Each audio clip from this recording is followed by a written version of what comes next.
안녕하세요. 세연에 빠지다의 DJ 민영입니다. 오늘도 두 가지 사연 준비되어 있으니 재미있게 들어주시고요. 구독과 좋아요 버튼도 꾹 눌러주세요.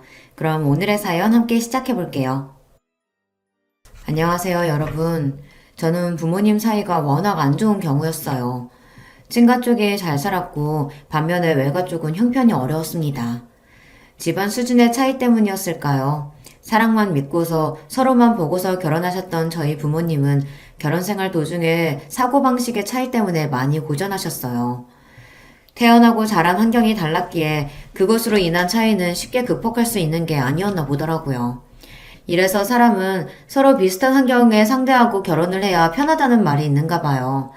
사실 그렇다고 하더라도 서로를 배려하고 위하고 양보하는 자세만 있었다면 어떻게든 난관을 이겨나갔겠지만 저희 부모님께서는 해당이 안 되었던 것이겠죠. 부모님은 양가의 반대를 뒤로하고 결혼하셨던 분들이에요. 그래서 양가 어른들이 저희 부모님을 바라보는 눈초리가 내내 곱지 못하였죠.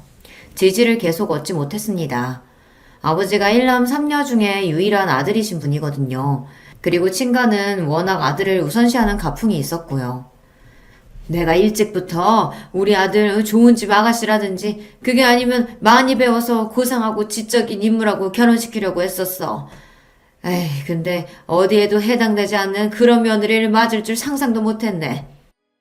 친어머니께서는 저희 엄마를 당연하다면 당연하게 처음부터 무척이나 마음에 안 들어 하셨습니다. 집안이 좋은 것도 아니고 돈이 있는 것도 아니고 가방끈이 길거나 하면 모르겠는데 그것도 아니면서 특별히 잘난 구석도 없었거든요. 친할머니의 눈에 비친 저희 엄마의 모습은 그야말로 빵점짜리 며느리였다고 합니다. 그래서 기함을 하셨으나 결국에는 자식 이기는 부모 없다는 말처럼 결혼을 강력하게 고집하시는 아버지의 뜻을 꺾지 못하셨던 거예요. 외가는 또 외가 나름대로 엄마가 집안 수준 차이 나는 사람하고 결혼하겠다고 그러니 난리였고요. 그 집안에서 너를 반기지도 않는데 너는 왜 구태여 그런 가시밭길을 걸으려고 해? 사람은 뭐든 자기 분수에 맞게 살아야 되는 거야. 그래야 마음 편안하고 행복한 거야 이거사. 너 잘 생각하고 결정해야 돼. 외할아버지께서는 안 봐도 앞날이 뻔하다고 여기시며 엄마에게 이 결혼을 하지 말라고 몇 번이나 말씀을 건네셨다고 해요. 그러나 당시 엄마의 귀에는 아무것도 들리지 않았던 것입니다. 뭐에 홀린 것처럼 그저 머릿속에는 아버지와 꼭 결혼을 해야 한다는 생각밖에는 없었다고 하네요. 이렇듯 양가의 여론이 좋지 못한 상황에서 억지로 강행하여 결혼을 하게 되었는데 그러고 나서 아버지가 좋은 모습을 보이며 잘 사시지 못했거든요. 솔직히 친가에서 아버지보다 고모들이 생김새만 딱 보아도 더 눈빛들에 힘이 들어가 있어요. 아버지는 어딘가 한량스러운 그런 분위기를 풍기시는 분이고요. 그런 분이 당시에는 나이도 젊으셨으니까 한마디로 나이를 허먹어서 철이 없는 분이셨죠. 처자식을 책임지며 늠름한 가장으로서의 모습을 보이셔야 할 아버지가 되려 더더욱 한심한 행보를 보이시는 것에 친할아버지께서는 상심이 너무 크셨던 나머지 어느 날 뒷목 잡고 쓰러지셨습니다. 아들놈을 아주 잘못 키워도 한참 잘못 키웠어. 정신 차릴 거라고 믿었었는데 이제는 가망도 없어 보이는구나. 자기 처자식도 제대로 돌보지 못하는 저딴 놈이 어떻게 희망이고 미래가 있어. 다 끝난 거야. 끝났다고. 하다 이제는 아버지가 노름판을 기웃거리기까지 하셨던 그런 무렵에 벌어진 일이었어요. 친할아버지께서는 쓰러지신 이후로 건강에 직격탄을 맞으셨고요. 점점 더 악화만 되어가셨고 회복세는 꿈도 못 꾸었습니다. 당신의 아들이 원망스럽다고 하시며 몸져 누우신 친할아버지를 바라보시는 동안 친할머니의 속에 열불이 타오르고 있었죠.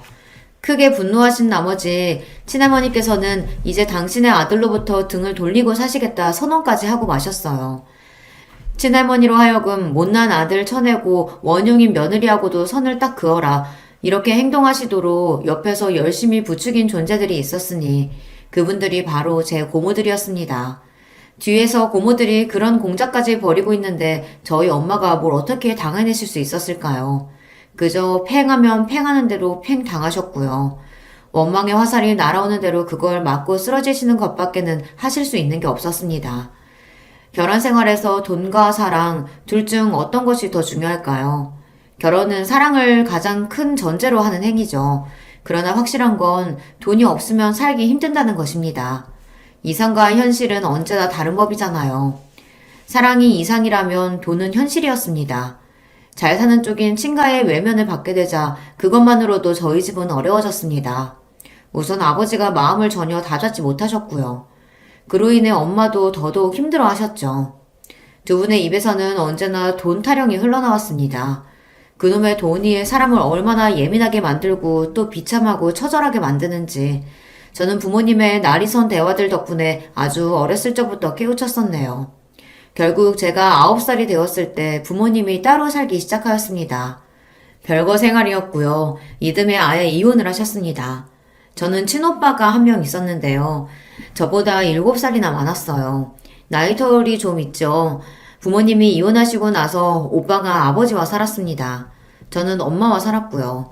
이혼하신 뒤 그리 얼마 지나지 않아 아버지는 새로 어떤 분을 만나기 시작하신 것 같았어요. 얼핏 그런 이야기가 들려오자 외할머니께서는 당장에 눈이 휘둥그레져 지금 이럴 때가 아니라며 하루라도 더 빨리 서둘러서 재혼을 하는 게 좋지 않겠냐며 그때부터 엄마를 들들 볶으셨어요. 아버지 쪽에 소식이 들려오자 괜히 마음이 조급해지면서 엄마의 재혼 문제를 빨리 서두르는 게 좋겠다는 판단이 드셨던 모양입니다. 더 늦기 전에 승부 봐야지. 네? 승부라뇨? 엄마는 대체 무슨 승부를 이야기하시는 거예요? 야 이거사, 여자는 나이가 경쟁력이고 생명력이야. 하루라도 더 젊을 때 남자 새로 만나야 돼. 너 정신 똑바로 차려, 알았지?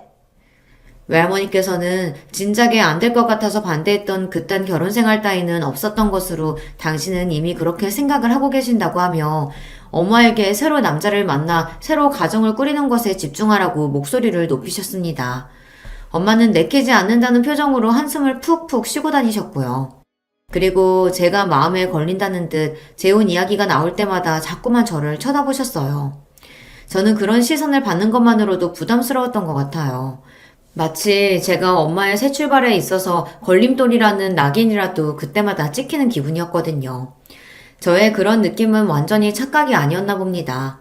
외가에서는 여자가 남자를 잘 만나서 기대고 의지하며 사는 게 선택이 아닌 필수라고 하며 계속 엄마의 재혼을 추진하였어요. 그러면서 저는 내쳐졌어요. 엄마가 재혼을 하셔야 하는데 저의 존재가 걸리적거린다면서 외할머니께서 유독 저를 싫어하셨거든요. 변변하지 않은 외가의 형편에 저를 도맡아 키우기도 부담스럽다고 하셨고요.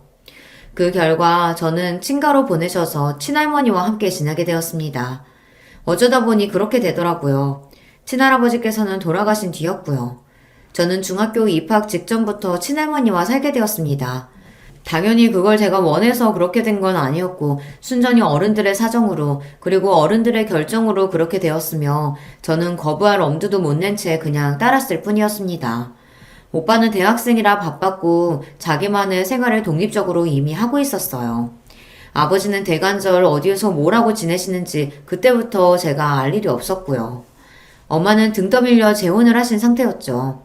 이게 다 무슨 상황일까 싶었고 저희 집처럼 이렇게 개판으로 돌아가는 집이 또 있을까 궁금했습니다.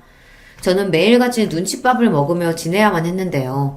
하필 사춘기 나이였기 때문에 저는 더욱 예민하고 고심해졌던 것 같아요. 이래나 저래나 결국 친할머니께서 저를 허락해주시고 받아주신 것이었기 때문에 제가 같이 살 수 있었으므로 고모들은 이 부분을 무척이나 못마땅하게 여겼습니다. 저 때문에 고모들이 친할머니와 감정적으로 자주 싸우고 다투는 모습을 보게 되어 마음이 불편한 따름이었네요. 엄마도 정말 이러시는 거 아니에요. 너무하잖아요. 이러다가 결국에는 돌아가실 때 아들한테만 재산 다 물려주겠다고 하실 건 아니죠? 고모들은 단단히 화가 나 있었습니다. 지금까지 효도는 딸들이 다 해왔고 부모 속 한 번 크게 안 썩이고 사고 한 번 안 치며 조용히 잘 살아왔건만 온통 자기 멋대로인 아들이 옛날에 대우와 편애를 받았던 것으로도 모자라서 그 아들이 싸질러 놓은 똥을 집에 끌어안고 수습하는 꼬라지가 너무나도 보기 싫다는 이야기였습니다. 고모들이 표현하는 똥이라는 것은 바로 저를 지칭하는 것이었고요. 아버지가 싸질러 놓은 똥으로 비유되는 존재가 저라는 것에 사춘기 나이에 얼마나 충격을 받았고 상처를 받았는지 몰라요. 하지만 고모들은 친할머니의 딸들이었고 미운 오리 새끼인 제가 넘볼 수 있는 위치가 아니었습니다. 저는 한없이 그저 더더욱 눈치나 보며 땅굴을 파는 수밖에 없었네요.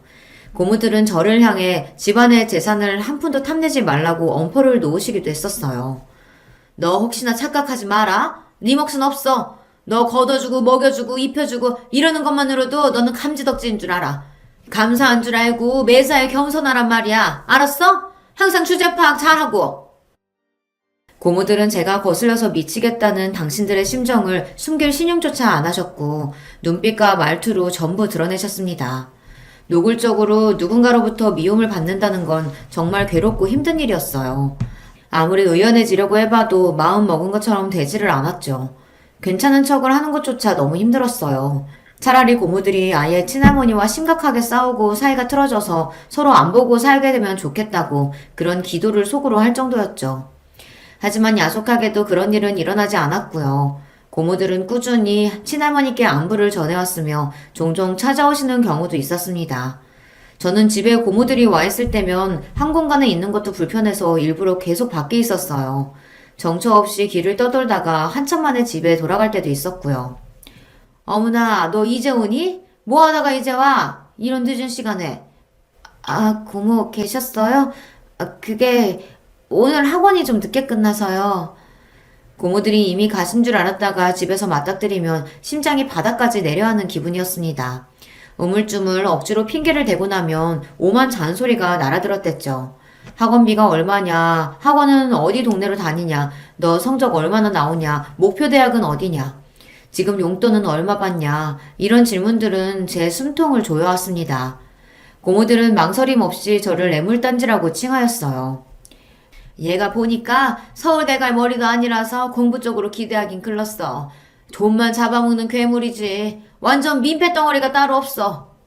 제가 남의 집에도 아니고 당신들의 친조카인데 어떻게 말을 그렇게 무정하게 하실 수 있냐고 그렇게 따져먹고 싶은 것이 본심이었으나 매번 꾹 참았습니다. 저는 얹혀 사는 입장이었고 민폐만 끼치는 존재였는데 성질머리까지 더러우면 큰일 날 것 같아서요. 쫓겨나기라도 하면 그때는 정말 막막해지는 것이었습니다. 저를 받아주신 친할머니를 실명시켜드리는 것도 무서웠고요.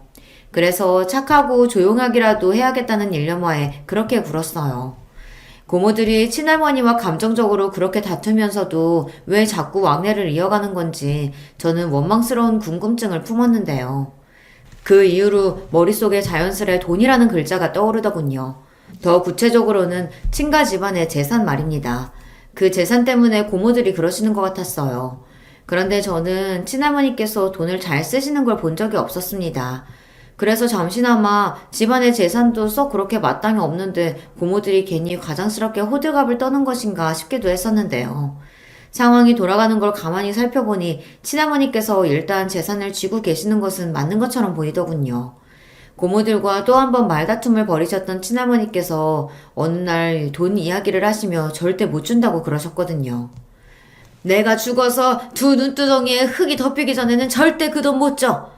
그렇게 되기 전에는 나한테 재산 같은 건 없다고 생각하고들 살아라. 먹고 죽을래도 돈 같은 거 없으니까 하여간 그런 줄 알아. 생각에 아주 완고하신 것 같았습니다. 친할머니께서는 일절4채를 안 부리셨어요.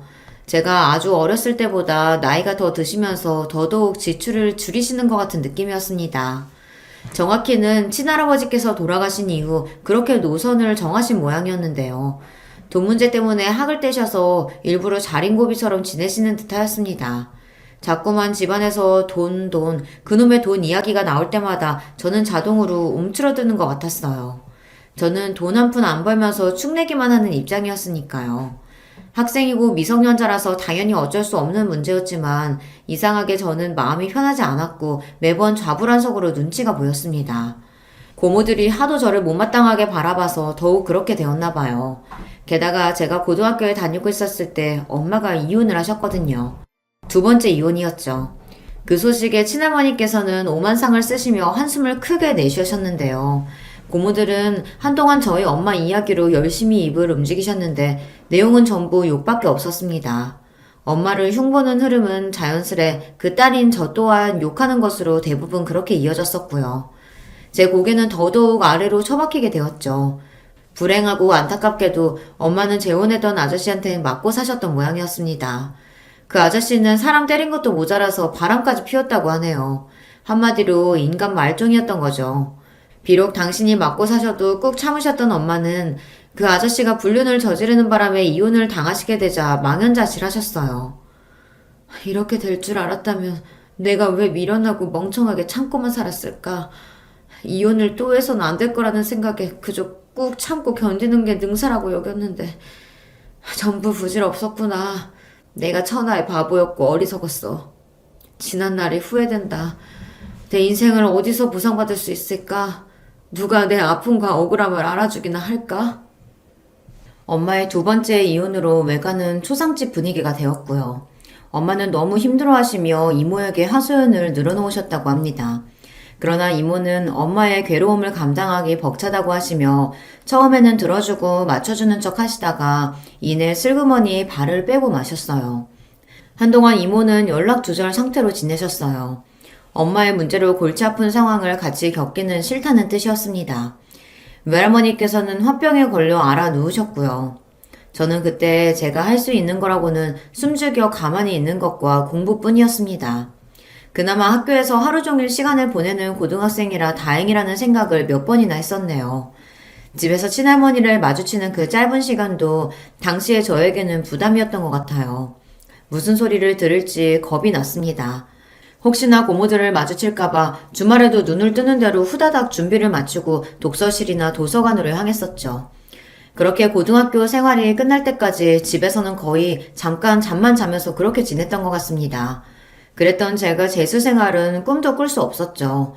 대학은 무조건 한 번에 가야 했었는데요. 그럭저럭 괜찮은 대학교에 합격할 수 있었습니다. 할머니께서는 저에게 수고 많았다고 하시며 흔쾌히 등록금을 내주셨었죠. 그리고 고모들은 이제 성인이 되었으니 저보고 집을 나가서 살라고 입을 모으셨어요. 설마 계속 빌 붙어서 지낼 건 아니지? 생활비는 받아서 쓴다고 해도 사는 것만이라도 나가서 살면 안 되겠니? 네 오빠는 대학생 되자마자 그렇게 지냈잖아. 너도 그렇게 해야지. 지금 생각해보면 서럽게 짝이 없는 고모들의 그런 언행을 제가 일방적으로 참기만 해야 했다는 것이 어처구니가 없네요. 하지만 당시에는 그저 입을 꾹 다무는 수밖에 없었어요. 저도 나가서 살 수만 있다면 그것이 최선이라고 여기고 있었기에 당장 자취생활을 시작했습니다. 할머니께서는 나이도 어린 여자애가 혼자서 어떻게 살겠냐며 걱정하셨지만 당시에 저는 그게 어느 정도 가식일 거라고 여겼던 것 같아요. 그저 빈말로 그렇게 말씀을 건네신 것 뿐이라고 여겼던 것이었죠. 얼떨결에 떠맡다가 꽤 오래 감당하고 있어야 했던 짐, 그게 바로 친할머니에게 저라는 존재였을 텐데 제가 눈치껏 사라져 드리는 게 좋을 것 같더라고요. 양심적으로 구는 게 맞을 것 같았어요. 그래서 자취생활을 바로 시작했었고 전공이 같은 한 살 위 언니하고 학교 인터넷 게시판을 통해서 알게 되어 같이 룸메이트 생활을 하며 돈을 아낄 수 있었습니다. 금전적인 지원은 처음 자취생활을 시작했던 그때만 받았던 듯 싶네요. 그 이후로는 알아서 생활비를 벌어서 지냈어요. 닥치는 대로 아르바이트를 했고요. 그런 생활에만 몰두하면 성적 관리가 안 되니 남은 시간에는 학교 열람실에 처박혀서 지냈습니다. 게다가 열심히 대학 생활을 하고 있던 저에게 엄마가 연락을 해오셨어요. 우리 딸 잘 지내지? 왜 이렇게 보고 싶은지 모르겠다. 생각만 해도 그냥 막 눈물이 날 것 같아. 저를 생각하시는 것만으로도 눈물이 난다고 하시며 제가 너무 보고 싶다고 그러셨습니다. 다른 사람도 아니고 저희 엄마인데 그렇게까지 말씀을 하시니까 솔직히 한편으로는 어이가 없다가도 무시가 안 되는 거예요. 너무 피곤한 일상 가운데서도 엄마를 만났었죠. 그런데 엄마의 상태가 좋지 못한 게 제 눈에 딱 보여 가슴이 아팠어요.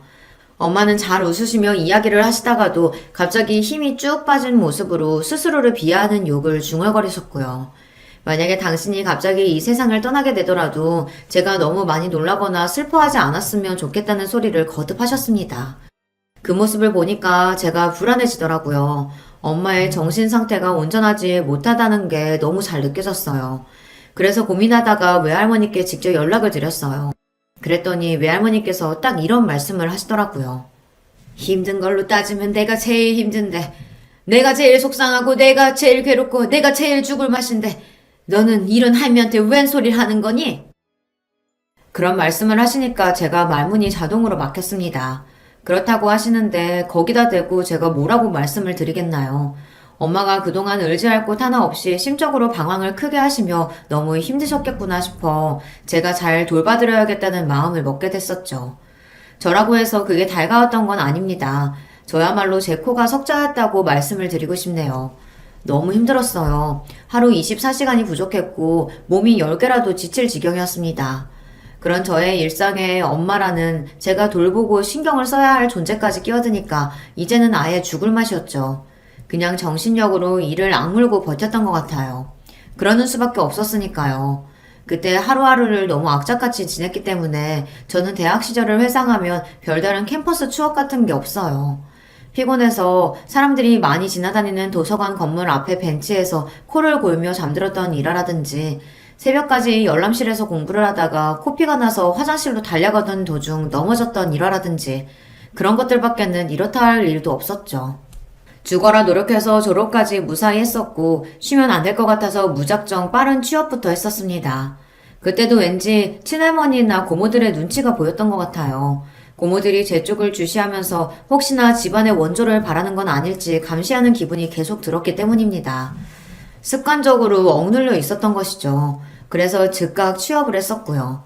그러고 나서 입사 한 달 뒤 첫 월급을 받았었는데 기쁘고 성취감이 들다기보단 되게 허무하고 머리가 멍해지더라고요.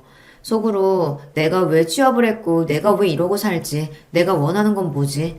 돈을 많이 버는 건가? 벌어서 근데 뭘 어쩔 거지? 이런 질문들만 끊임없이 들어 괴로웠던 것 같아요. 마음의 병을 앓고 계시는 엄마에게 의지할 수도 없고 내가 더 이상 짐이 되어서는 안 된다는 그 압박감이 제 스스로의 목을 조르고 있었던 걸 그때 깨달았습니다.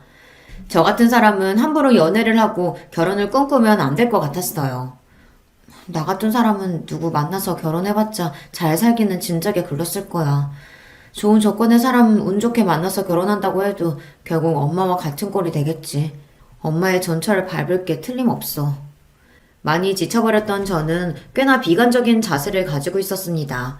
부모님의 이혼 이후 거의 소식을 주고받지 않으며 지냈던 친오빠였는데요. 그런데 신기하게 오빠도 결국 저와 비슷했던 모양이더라고요. 외국으로 아예 떠난다는 연락을 받게 되었어요. 살면서 겪어온 이런저런 상황에 질리다 못해 아예 이 나라를 떠버리고 싶다는 생각을 진작부터 해왔다고 하더라고요. 비록 친밀한 남매 사이는 아니었으나 같은 환경을 공유했다는 것만으로도 동질감이 느껴져서 그제서야 비로소 오빠가 가깝게 느껴졌던 순간이었네요.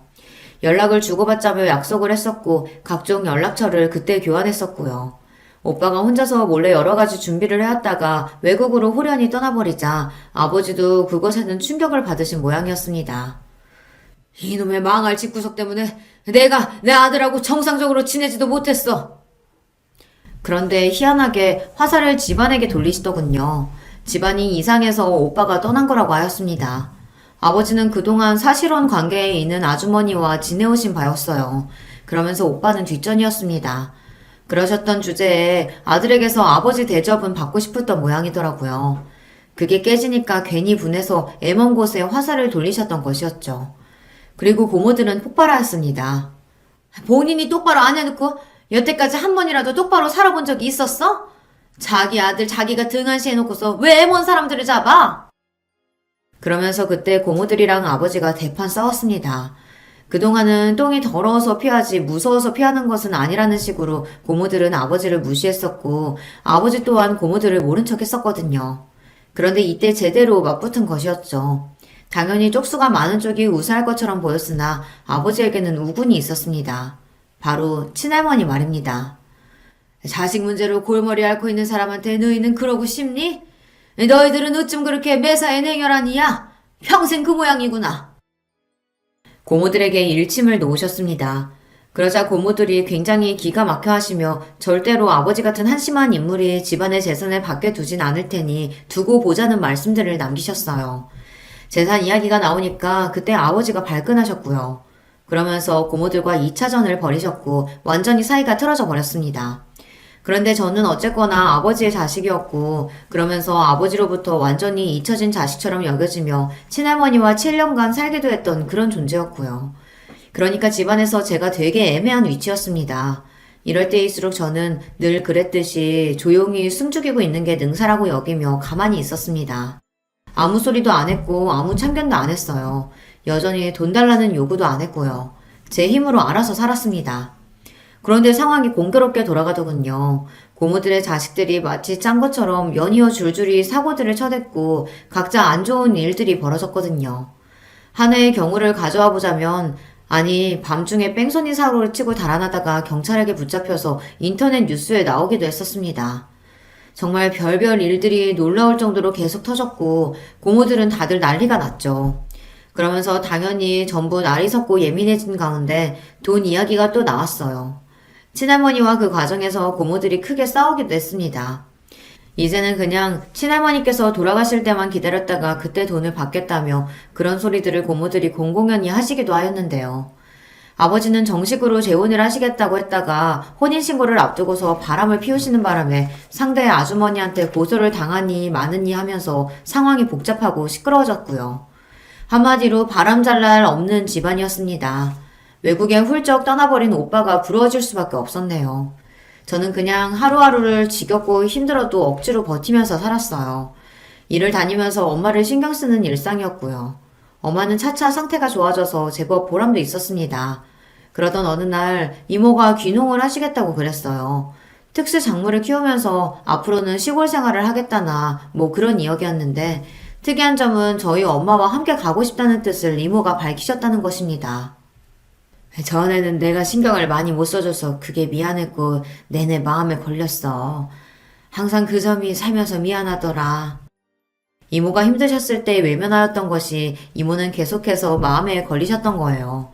그래서 물 좋고 공기 좋으며 평화로운 시골 생활을 같이 하며 안정되게 사는 것이 어떻겠냐는 제안을 엄마에게 이모가 진지하게 주셨던 것입니다.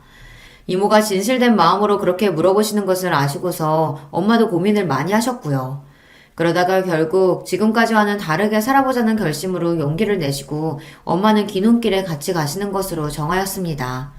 엄마가 시골에 가게 되셨을 때 저는 안도의 한숨이 나왔어요. 동시에 후련하기도 했어요. 기분이 이상하기도 했던 것 같아요. 말로는 표현이 안 되는 허무함이라고 해야 할까요? 그런 기분이었습니다. 가슴 한구석이 뻥 뚫린 것만 같아서 참 이상했네요. 그런 저를 눈치채셨던 것인지 시골로 간 지 며칠 지났을 때 엄마가 저와 통화를 하시며 물어보시더군요. 혹시 아직 결혼을 할 마음이 없냐고 말입니다. 곁에 누군가 의지되는 사람이 있고 마음을 나눌 상대가 있어야 좋을 것 같다면서 제가 결혼을 하면 참 좋겠다고 하셨어요. 당신은 저로 인해 회복이 많이 되어 좋아졌지만 반대로 저는 당신으로 인해 더 힘들게 희생하며 지난 몇 년을 보낸 것 같아 마음이 편하지 않다고 하셨어요. 그렇게 엄마는 우는 목소리를 내시기도 하였습니다. 저는 습관적으로 결혼 생각이 없다고 말씀을 드렸다가 엄마가 저에게 그게 진짜 네 본심이냐고 물어보셨을 때 갑자기 목구멍에 뭐가 걸린 느낌이 들었어요. 당연히 결혼 생활에 자신이 없어서 엄두조차 안 난다고 그렇게 딱 대답을 드리려고 했는데 그 순간 말이 입 밖으로 안 나갔습니다. 우물쭈물 망설이게 되더라고요. 사실은 제 마음속 깊은 곳에 사랑하는 사람을 만나 가정을 이루고 싶다는 그런 바람이 숨겨져 있었나 보더라고요. 제가 그걸 일부러 애써 외면하며 살아왔던 것일 뿐이죠. 이런 스스로를 마주한 다음부터는 저도 용기를 내보기로 했던 것 같아요. 엄마가 인생에서 다른 풍경을 찾아 시골로 가신 것처럼 저도 다른 일상을 맞이하려면 지금까지와는 다른 발걸음을 해야 할 필요가 있었습니다. 작정을 하고서 누군가를 만나보려고 했는데 그게 생각처럼 쉽지가 않았어요. 이 남자를 만나도 저 남자를 만나도 이상하게 마음이 설레지가 않더라고요. 제 자신이 너무 이상한 사람인가 싶어서 엄마에게 이런 제 문제를 털어놨었는데요. 엄마는 놀랍게도 무조건 저를 지지해 주셨어요. 아니야, 급할수록 돌아가라고 하잖아. 굳이 성급하게 끌리지도 않는 남자 보며 애쓸 필요 없다. 그래도 엄마는 제가 이왕이면 하루라도 빨리 결혼하길 바라시는 거 아니에요? 못난 이 엄마 팔자 네가 닮을까봐 그게 걱정일 뿐 결혼은 얼른 했으면 좋겠지. 그치만 진짜로 사랑해서 결혼하더라도 너 죽고 나 죽고 하는 게 결혼 생활이야. 그럴 판국에 진짜 사랑도 아닌 것 같은 그런 남자하고 결혼하려고 애쓸 필요가 그게 없다는 거지. 그건 시작부터 불행으로 덮어놓고 가자는 얘기거든. 엄마가 진지한 목소리로 해주신 말씀에 제가 안심이 됐었네요. 그리고 어느새 엄마에게 상담을 하고 도움을 받는 제 자신을 발견할 수 있어 그 점이 놀랍고도 좋았습니다. 낯선 시골 생활이긴 해도 이모와 더욱 티격태격 싸우기도 하지만 어쨌든 피를 나눈 친자매이기 때문에 결국은 돌고 돌아 화해를 하며 그렇게 지내며 차츰 서로 인정하고 양보하는 법을 배우고 있다고 엄마는 그런 근황을 전해주기도 하셨어요. 시골 생활이 풍족함과는 거리가 멀었지만 적어도 마음의 풍요는 찾으신 것 같아 저는 그게 흐뭇하더라고요. 그렇게나 작정을 하고서 상대를 찾을 때는 안 만나지던 인연이 마음을 놓고 나서 편하게 지내니까 알아서 다가오더군요. 신기한 일이었어요. 저보다 2살 많은 남자였고 또래라서 대화가 처음부터 정말 잘 통했답니다. 만나고 1년 됐던 해에 결혼 이야기를 처음 나누게 됐을 때 그때부터 차근차근 미래를 약속해 나갔어요. 얼굴에 구김살이 없는 사람이었죠. 마치 세상의 풍파를 겪어본 적 없는 것처럼 보일 때도 있었는데요. 저는 그런 점이 마음에 들었고 그늘 한 점 없이 해맑은 면을 보면서 부럽기도 하고 닮고 싶다는 생각도 했었어요. 예비신랑 또한 저를 보며 본인한테 없는 부분을 신기해하였습니다. 제가 대학을 다니는 동안 그렇게나 많은 아르바이트를 해봤다는 사실을 처음에는 안 믿으려고 했었네요. 몸이 여러 개도 아닌데 어떻게 그럴 수가 있어? 그 많은 아르바이트를 다 해봤는데 그 성적 유지하면서 졸업까지 했었다고? 와, 말이 안 된다. 이건 진짜로 인간 승리라고 생각해. 대단하고 존경스럽기까지 하다. 나는 누가 나한테 돈 주면서 그렇게 살아보라고 해도 못할 것 같거든. 더군다나 20대 초반의 나이에 인내심이 없어서 불가능한 일이지. 예비 신랑은 살면서 아르바이트를 해본 건 딱 한 번뿐이라고 하더군요. 그것도 생판 모르는 곳이 아니라 사촌 형이 소개시켜준 일자리였다고 그랬어요. 소개로 들어갔던 거니까 아무래도 적응하기도 편하고 여러 가지로 매장에서 편의를 봐주기도 했었다고 하네요. 역시나 저도 살면서 종종 느낀 바였지만 인맥만큼 유용하고 고마운 것은 없더라고요. 이런 것만 봐도 느껴지지만 예비신랑과 저는 결이 다른 사람이었습니다. 살아온 궤적이 완전히 달랐어요. 특히나 저는 가정 환경이 평범하지 않았잖아요. 예비신랑은 너무나도 평범한 가정 안에서 살아왔더라고요. 이런 차이가 있었죠. 그래서 저는 상반된 환경에서 살아온 저희 부모님이 끝내 결혼 생활을 잘 해내지 못하셨던 점이 생각나서 예비신랑과 제가 결혼해서 잘 살 수 있을지 걱정이 되기도 했었답니다. 결혼하고 싶은 마음이 있는 것과는 별개로 존재하는 걱정이었어요. 하지만 뭐든 직접 부딪혀봐야 아는 것이라는 믿음으로 예비신랑과 결혼하겠다는 마음을 돌리지 않았고요. 양가에 결혼하겠다는 뜻을 전하게 되었습니다. 엄마는 너무 잘됐다며 기쁘다고 해주셨고 아버지에게는 말씀을 드리려고 했다가 끝내 망설였고 더 나중에 알려드리는 쪽으로 정했습니다. 오빠한테도 연락해서 결혼할 것 같다고 말했고요. 그리고 친할머니께도 말씀을 드렸어요. 그러자 저를 무척 대견해 하셨습니다. 잘해준 것도 하나 없는데 너는 네가 알아서 뭐든 잘해내었지. 그래서 기특하기도 하고 한편으로는 안쓰럽기도 하고 미안하기도 하구나. 그리고 저에게 미안하다고 그러셨습니다. 저는 그런 소리를 듣게 될 줄은 상상도 못한 바였기에 깜짝 놀랐어요. 친할머니께서는 거칠애로 그런 말씀을 하신 게 아니라 진심이셨어요. 저와 따로 만나서 대화를 하고 싶다고 하셨고요. 찾아가 뵈었더니 저를 위해서 직접 밥상을 차려놓으셨더군요. 몸둘 바를 모르겠는 그런 기분이 들어 머쓱하게 밥상 앞에 앉았는데요. 수저를 들자마자 갑자기 머릿속에 스친 기억들이 있었죠. 집에 안 붙어 있으려고 용을 썼던 고등학교 시절 말입니다. 그때 새벽같이 일어나 보면 식탁에는 항상 저를 위해 차려진 뚜껑 덮인 그릇 2개가 있었습니다. 하나는 죽에 가까운 끓인 밥이었고 하나는 오이지였어요. 제가 오이지라면 환장하는 입맛이었거든요. 저는 이른 아침마다 그걸 먹고서 학교에 갔었고 자정이 거의 다 되어서 깜깜한 밤에 집에 돌아오면 그때는 또 식탁에 계란찜이 담긴 작은 냄비라든지 미역국이라든지 그런 게 있어서 저는 그걸 허겁지겁 먹고 나서 씻고 잠드는 일상이었죠. 그때는 그냥 그걸 당연하게 생각했었습니다. 하지만 지나고 보니까 할머니께서 저를 위해 아침 7시에 먹을 수 있는 밥상과 밤 12시에 먹을 수 있는 먹거리를 항상 미리 준비를 해두셨던 것이라는 그 사실이 저에게 조금 색다른 깨달음으로 다가왔습니다. 그때 생각이 나서 조금 울컥한 심정으로 친할머니께서 손수 차려주신 밥상을 맛있게 먹었네요. 그러면서 친할머니로부터 이런저런 이야기를 들을 수 있었어요. 고모들도 그 자식들도 또한 제 아버지도 전부 가면 갈수록 친할머니의 심경만 복잡하고 힘들게 만드는 존재들로 자리를 잡은 모양이었습니다. 그간 제가 모르고 있었던 자잘한 일들도 많았더라고요. 고모들끼리 심하게 싸워서 이제는 서로 연락도 안 하는 눈치라고 하였고요. 아버지는 정신 못 차리시고 새 여자를 만나셨으며 허황된 사업 이야기를 꺼내시는 바람에 친할머니께서 학을 떼셨다는 후문이었습니다. 너 하나 잘 건졌다는 생각이 요새 들어 내가 자꾸만 들더구나.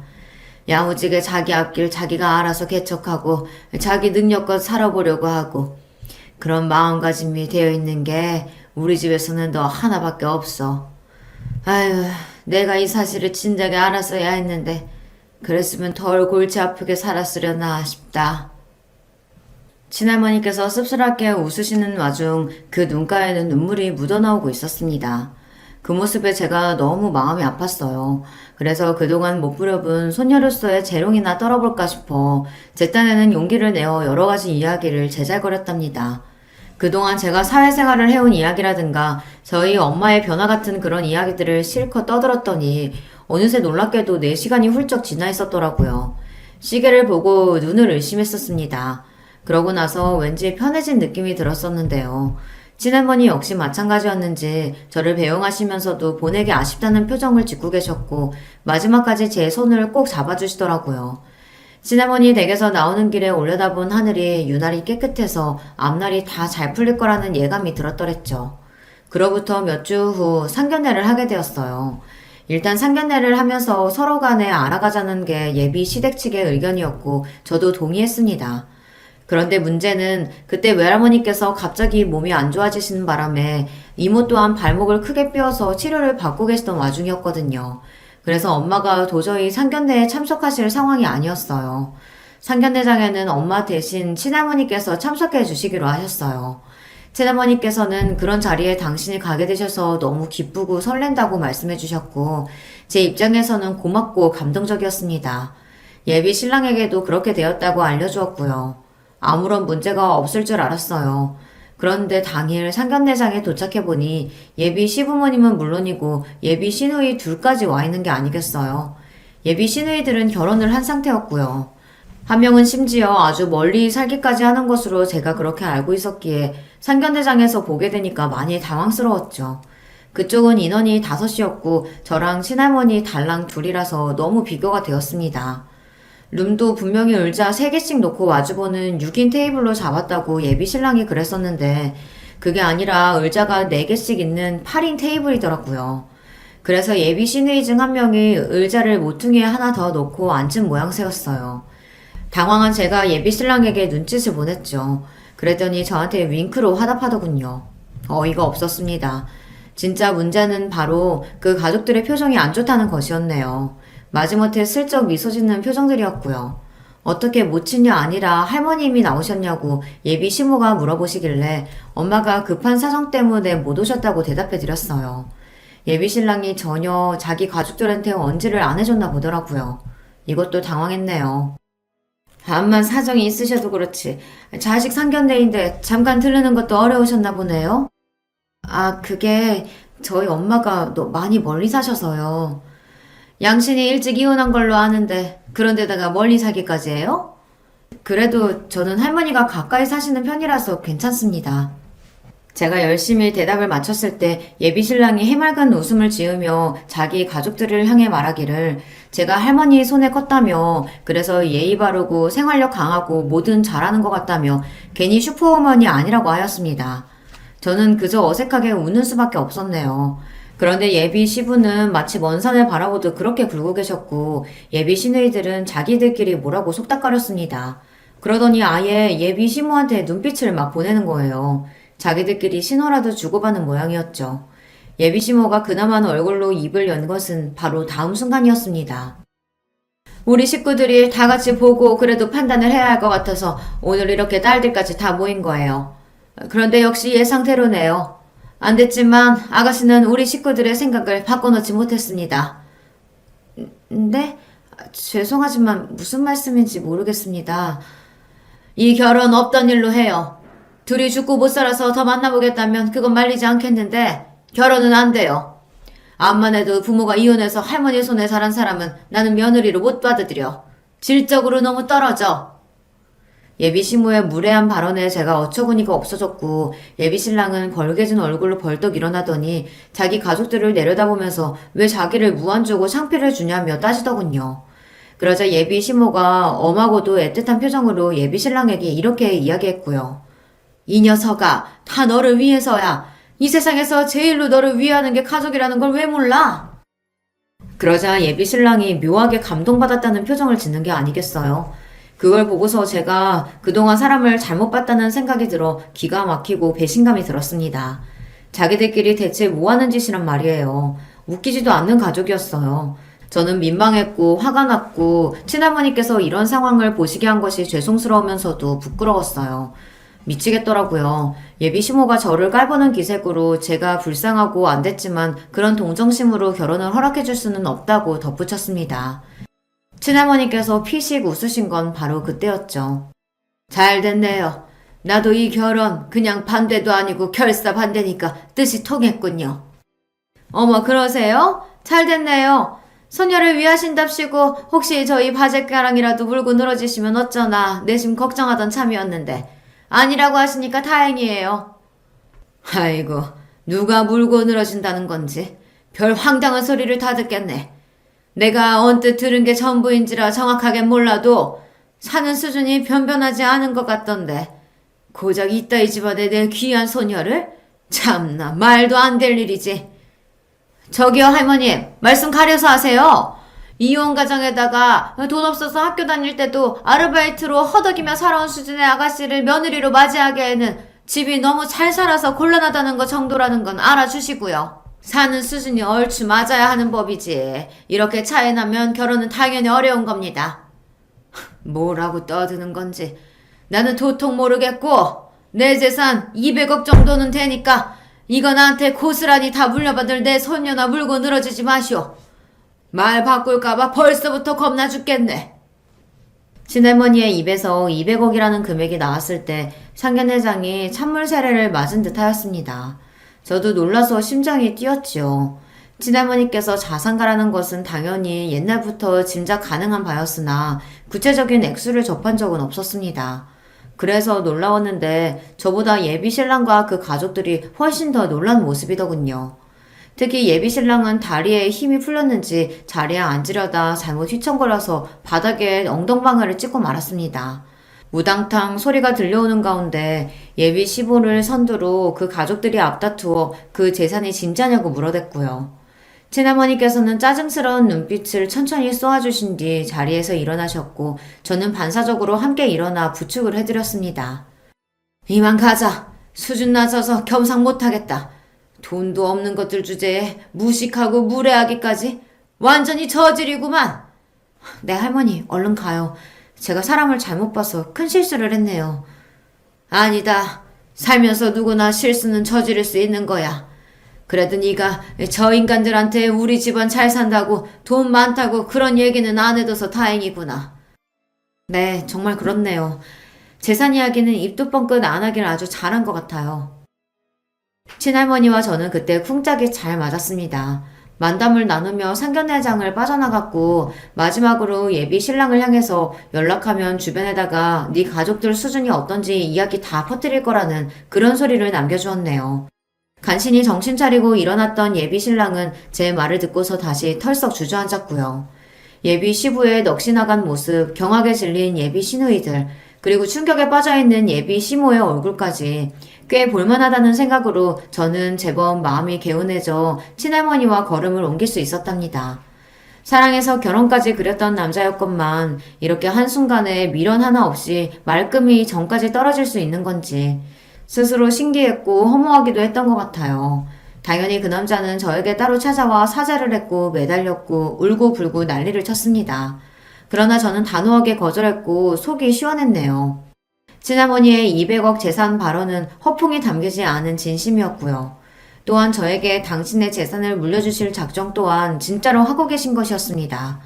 재산을 노리는 하이에나들도 설마하니 그 재산이 미리 저에게 물려질 것이라고는 예상할 수 없었던 영역이었기에 바로 그 점을 친할머니께서 노리셨어요. 그래서 저는 진작에 재산을 상당수 받았으나 그 사실을 아무도 몰랐습니다. 외할머니께서는 돌아가셨으나 친할머니께서는 지금까지도 꽤 정정한 모습으로 잘 계시답니다. 저는 그때 이후로 새로운 인연을 만나서 너무 행복하게 잘 살고 있는 중이고요. 의도한 건 아니었으나 집안이 유복한 사람을 만났는데요. 생각도 깊고 매사에 여유로운 사람이랍니다. 친할머니께서도 무척 흡족해 하셨어요. 저희 엄마도 건강하게 잘 지내고 계세요. 제가 친할머니의 동의를 받고서 지어드린 멋진 전원주택에서 편안한 일상을 보내시느라 얼굴에는 늘 잔잔한 미소를 짓고 계신답니다. 안녕하세요. 저는 40 초반인 여성입니다. 지금 서울에서 살고 있고요. 여기 다른 많은 분들의 사연과는 다르게 저는 시댁가족들과 있었던 일은 아니고 남편의 동창과 엮었던 일이 있어서 한번 보내봅니다.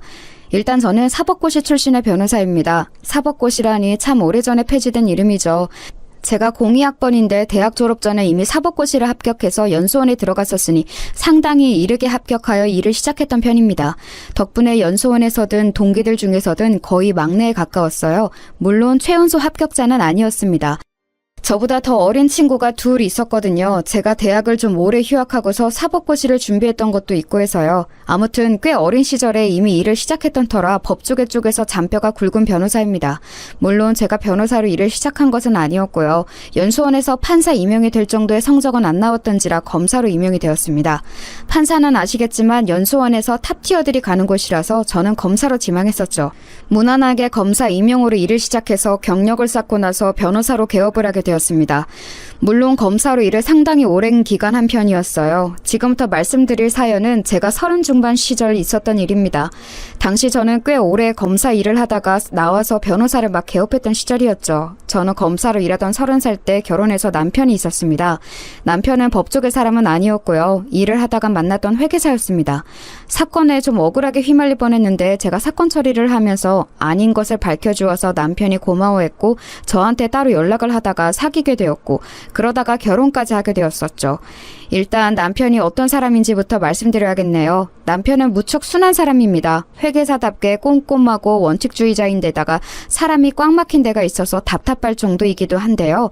물론 저도 검사라니 꽤나 답답하게 정도를 걸어야 한다고 생각하는 사람이긴 하지만 남편은 그 정도가 아닙니다. 사람이 아주 길 하나를 가르쳐주면 그거 외에는 가지 않으려고 하는 사람이기도 해요.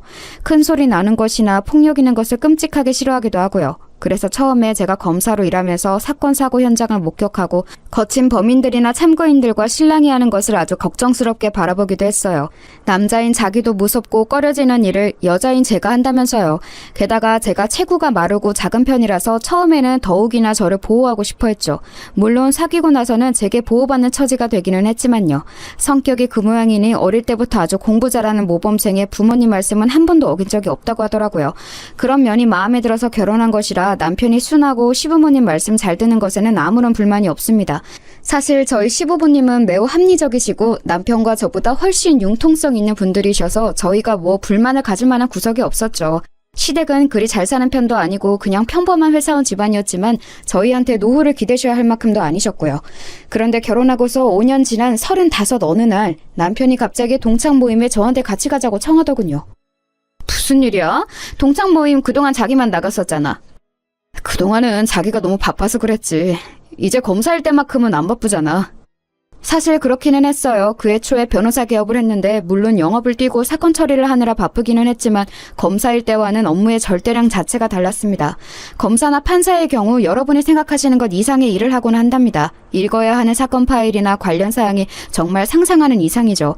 하지만 그래도 변호사는 제가 임의로 사건의 양을 조절할 수 있어서 그나마 워라밸이 좋은 편이었습니다.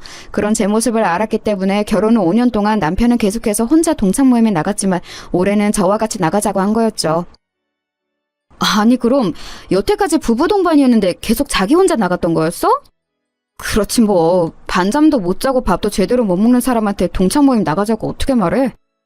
남편은 당연하다는 듯이 말했어요. 사실 그렇기는 했지만 그래도 5년 동안 한 번쯤은 욕심내볼 법한데도 한 번도 제게 말도 안 꺼냈다는 게 귀엽기도 했습니다. 저는 그럼 그러자고 말하고서 남편이 부끄럽지 않도록 좋은 옷을 꺼내 입고 머리도 잘 만지고서 그날 동창 모임을 가기로 했습니다. 남편은 지방에서 고등학교를 나왔어요. 그래서 고등학교 동창회가 일종의 향유의 느낌도 있는 거였죠. 저는 외국어 고등학교를 나와서 친구들이 전부 다 비슷한 업종에 일하고 있었고 서울 출신이라서 분위기가 좀 다를 거라고 기대하기는 했습니다. 저희는 고등학교 때 친구들이 거의 동창 모임도 필요 없이 자주 만나서 수다를 떠는 사이기도 했기 때문에 사실상 동창 모임이 평소 친구 모임이나 다를 바가 없었거든요.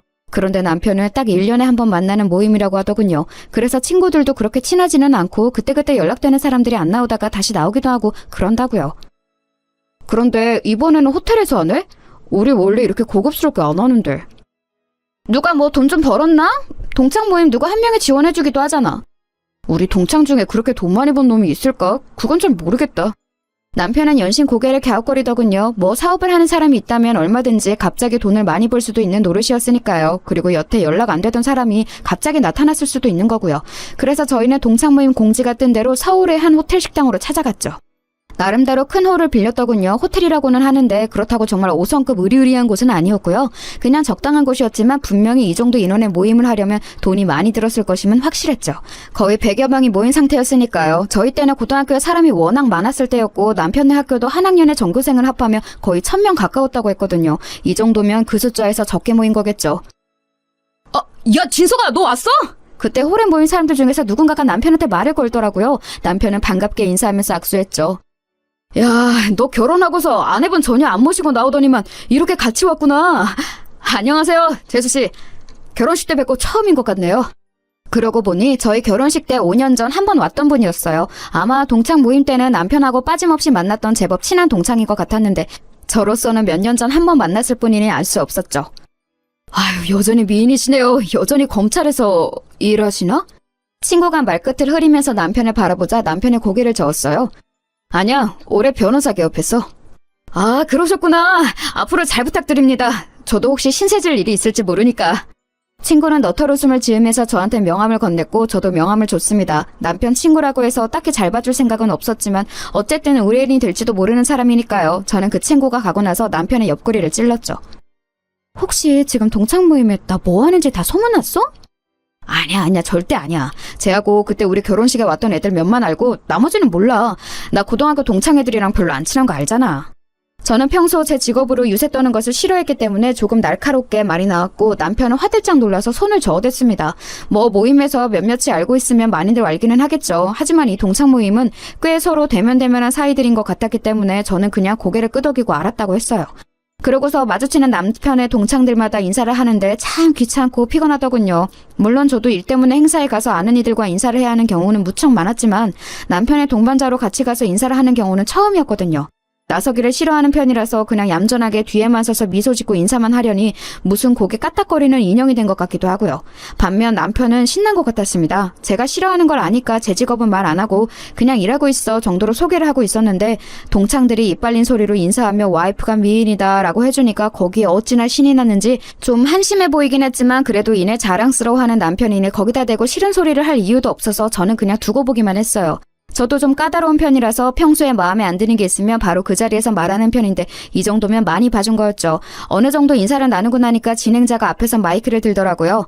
자, 동창 여러분, 오늘 이렇게 호텔에 와서 럭셔리한 모임을 할 수 있었던 이유 궁금하지 않으십니까? 모여선 동창들이 웅성웅성하더군요.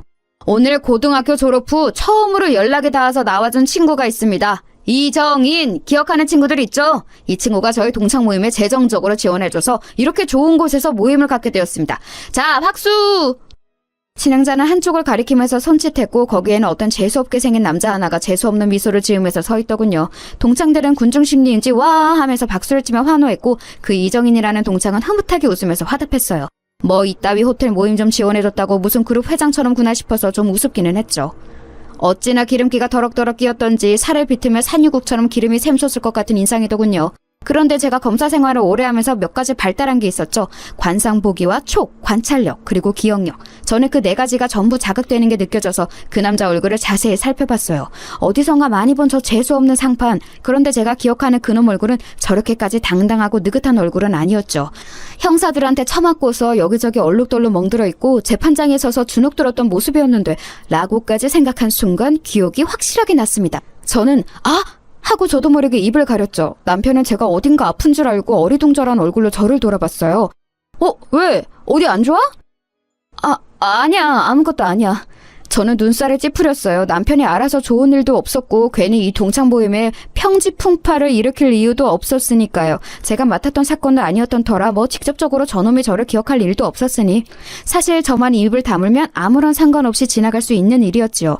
사실 아예 저 이정인이라는 인간은 아예 저를 알 수가 없었어요. 저도 옆 동료가 사건 맡아서 처리하는 걸 보면서 구경하다가 알게 된 거라서요. 그래서 그냥 좋은 게 좋은 거라고 멀찍이서 보고만 있었죠. 남편도 이상하게 그 이정원이라는 인간한테서는 멀찍이 떨어지려는 게 느껴지더라고요. 원래 남편하고 친한 동창들은 몇 명 없기도 했는데 게다가 그 동창들은 아예 이정원과 다른 부류인 것 같았어요. 친한 사람들끼리 몰려서 같은 테이블로 가서 식사를 시작했죠. 저쪽에서는 그 인간이 다른 동창들하고 시끄럽게 인사를 나누고 있더라고요. 저는 남편한테 슬쩍 물었어요. 저 사람 말이야. 응? 누구? 저 이정인이라는 사람 동창 모임에 처음 나온 거야? 되게 시끄럽게 친구들하고 인사하네. 누가 보면 무슨 이상가족이라도 만난 줄 알겠어. 응, 맞아. 처음 나왔어. 그동안 연락이 아예 안 됐더라고. 동창 회장이 계속 어지간한 애들은 다 전화 돌리고 그랬는데 전혀 뭐가 없었대. 그리고 사실 동창 회장이 쟤한테는 열심히 연락은 안 한 것 같기는 했지만. 남편이 말꼬리를 흐려서 저는 얼른 그 말꼬리를 잡아챘습니다. 왜 열심히 연락 안 했대? 그게 제가 좀 고등학교 때 행실이 안 좋았거든. 일진 같은 거였나? 뭐 그거 비슷한. 박건산이 또 이런다. 제가 사건 경위라도 알아내려는 것처럼 막 코치코치 캐물으니 남편이 웃으면서 고개를 절레절레 흔들더라고요. 조금 머쓱한 기분이 되기는 했죠. 그런데 그래도 남편의 얼굴이 어딘가 아까부터 별로 안 좋아 보여서 계속 물어봐야 했어요. 자기하고도 무슨 일이 있었던 거야? 별로 기분 안 좋아 보여. 아니 뭐 별건 아니고. 남편은 망설이면서 말을 돌렸고 곁에 있던 친구들도 뭔가 이상한 걸 알아챘는지 저한테 웃으면서 다른 화제로 이야기를 했습니다. 동창생들이 모여있는 곳에서 굳이 옛날 험한 이야기를 꺼내는 건 그리 좋지 않을 것 같아서 저도 일단 그 화제에 응해주기는 했었죠. 그런데 사실 고등학교 때 저런 인간이 친구로 있었다면 솔직히 뻔하긴 하잖아요. 머릿속에서는 이미 여러 가지 상상이 돌고 있었죠. 저런 인간은 대부분 저희 남편처럼 얌전한 친구한테 빵 셔틀이나 가방 셔틀이나 이런 거 시켰을 거고 저희 남편만 그랬던 건 아닐 거고요. 남편이 특별히 트라우마가 있어 보이지는 않고 그냥 기분만 조금 저조해 보일 뿐 친구들도 분위기가 그렇게까지 나쁘지는 않아서 저는 그냥 그 정도였나 보다 생각했어요. 그때 그 이정원이라는 인간하고 이야기를 나누던 남편 친구 한 명이 저희 쪽으로 왔죠. 야, 쟤 요새 사업 좀 크게 하나 본데? 사업? 무슨 사업을 그렇게 한대? 무슨 중견기업 회장님하고 같이 밥도 먹고 하는데 그 회장님이 자기를 너무 좋게 봐서 지금 인맥 쌓아갖고 있는 중이라고 막 그러더라고. 와, 그래? 그리고 무슨 국회의원도 자기 굉장히 높게 평가한다고. 아유, 저 새끼 고등학교 때도 그랬지만 입은 잘 털더라. 그 친구는 시끄러웠다면서 귀를 터는 동작을 했지만 부러워하는 모습이었어요. 사실 중견기업이나 국회의원을 끼고서 사업을 시작한다면 꽤 크게 될 확률이 높았죠. 지금도 상당히 돈을 많이 번 모양인데 그게 진짜일지 아닐지는 두고 봐야 알 일이었어요. 저는 검사로 오랜 기간 일하면서 정말 별의별 꼴을 다 봤기 때문에 모든 것을 액면 그대로 볼 수가 없었죠. 게다가 저런 인간은 제가 검사로 있으면서 동료 사건에서 봤던 그 얼굴이라 도저히 좋게 볼 수 없는 건 너무 당연했습니다. 동창회는 동창들과 그 배우자들로 아주 성황이었죠. 저는 홀이 좀 답답해서 바람 좀 쐬고 오겠다고 하고서 로비로 나갔어요. 로비도 그리 넓지는 않았지만 그래도 사람이 적어서 조금 덜 답답했거든요. 호텔 로비 소파에 앉아서 잠깐 쉬고 있는데 그 사이에 담배라도 피러 나갔다 온 건지 그 이정인이라는 놈이 다른 남자 하나와 시끄럽게 떠들면서 들어오더군요. 저는 그냥 모른 척하고 앉아서 핸드폰만 들여다보고 있었어요. 그런데 그 놈이 자기 옆에 있는 남자하고 뭔가 이야기하고서 그 남자를 먼저 들여보내더니 제 쪽으로 오는 거예요. 안녕하세요. 네? 저는 좀 의아해서 그 남자를 쳐다봤어요. 이정인이 제 얼굴을 알 리가 없었거든요. 그런데 그 놈은 제 옆에 있는 소파에 와서 앉더니 씩 웃으면서 제 얼굴을 자세히 들여다보더군요. 솔직히 약간 소름 돋았어요. 그 질 나쁜 사내놈들 특유의 징그러운 눈빛 있잖아요. 흑심 품은 게 뻔히 다 들여다 보이는.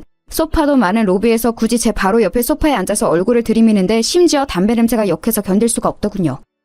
뭐죠?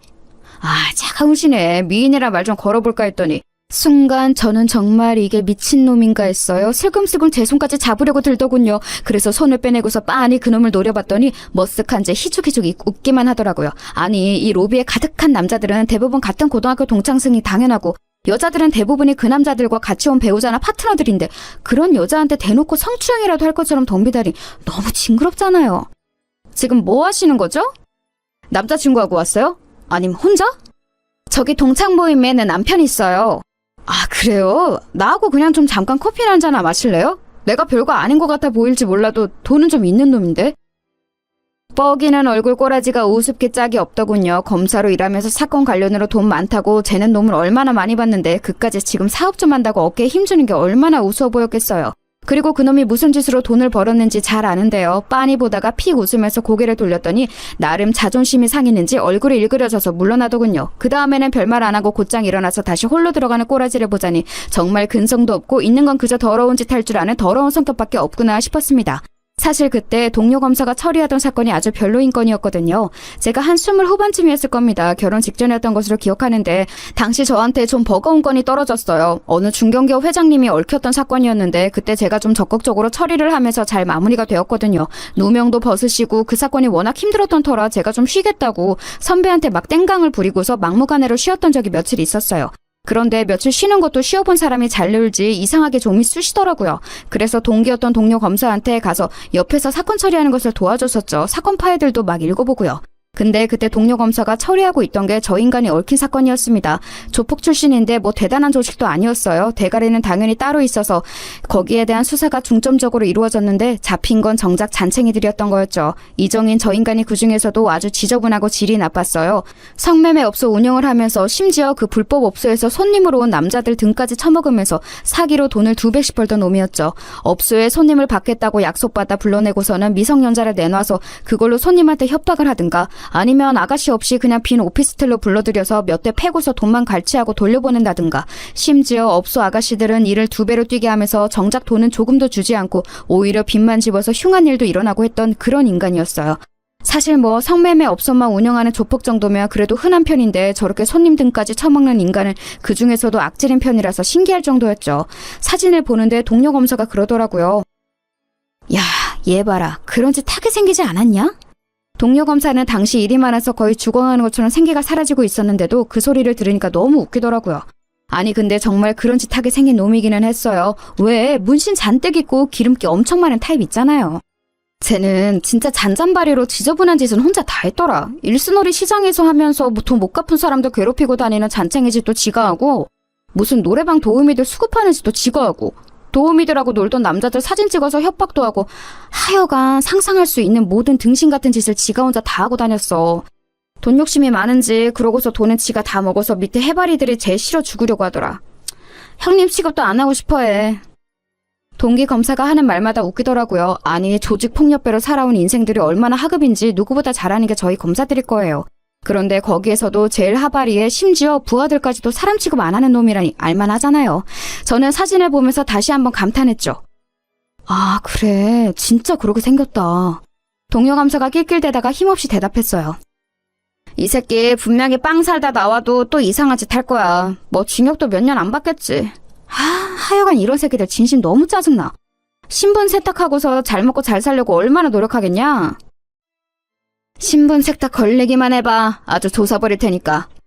그때 동료 검사하고 저하고 웃으면서 수다 떠는 게 기억납니다. 그러니까 이정원 요놈 새끼가 그때 우리가 말하던 신분 세탁하고서 잘 먹고 잘 살려고 죽을 둥 살 둥 노력하는 그 짓을 하고 있다는 거였어요.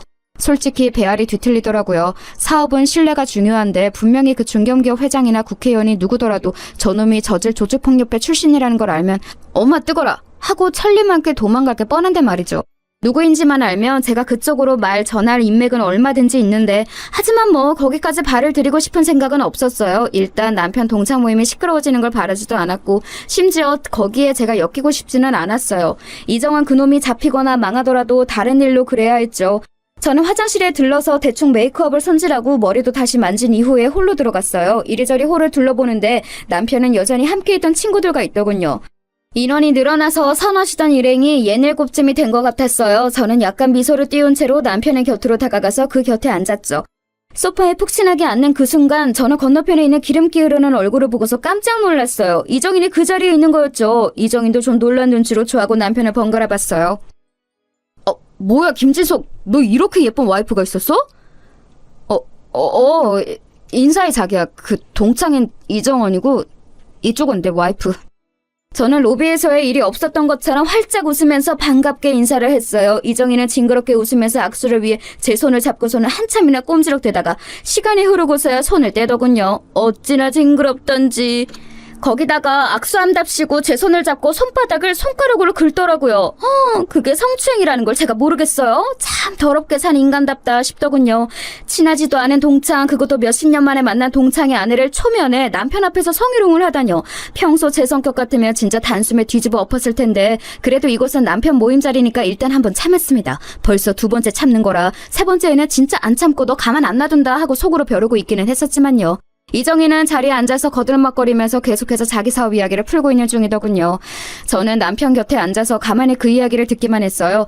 이정희는 자기가 얼마나 대단한 기업가들과 식사를 하고 다니는지, 어떤 재력가들이나 어떤 정치인들과 인맥을 쌓고 있는지에 대해서 자랑을 늘어놓는 게 역겹게 들리더군요. 그런데 그놈이 주로 이야기하는 중견기업 회장은 제게도 낯익은 사람이었어요. 바로 제가 예전에 사건 해결 당시 저 덕분에 누명을 벗게 되어서 요즘까지도 자주 연락하고 가끔 저와 식사도 하시는 분이었죠.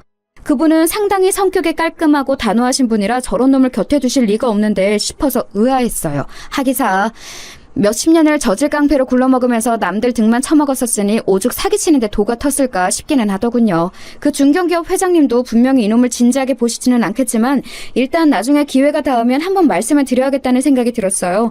저놈이 만난다는 국회의원도 가만 들어보니 그 회장님 인맥으로 만나게 된 사람인 것 같았고요. 너 잘 걸렸다 싶어서 저는 그 자리에서는 그냥 입 다물고 얌전히 있었어요. 아니, 얌전히 있으려고 했다는 게 정확하겠네요. 별다른 일이 없었다면 그 자리는 그대로 파했겠지만 곧 이정인이 저한테 몸을 돌리고서는 고개를 쭉 빼더군요. 재수씨, 그거 알아요? 야, 진석아, 너 그거 이야기했어? 뭘 이야기해? 우리 와이프 내 친구들 잘 몰라. 아, 그럼 이야기 안 했겠구나? 너 쪽팔려서 말 못하긴 했겠다. 그놈은 남편을 한껏 비우는 듯한 얼굴로 말했어요. 남편은 순간 화가 울컥 치미는 얼굴이었지만 원체 순한 사람이었기 때문에 한 번 꼭 참는 얼굴이었죠. 저도 남편이 여기서 나가서는 건 바라지 않았어요. 대체 무슨 소리를 할지 궁금하기도 했고요.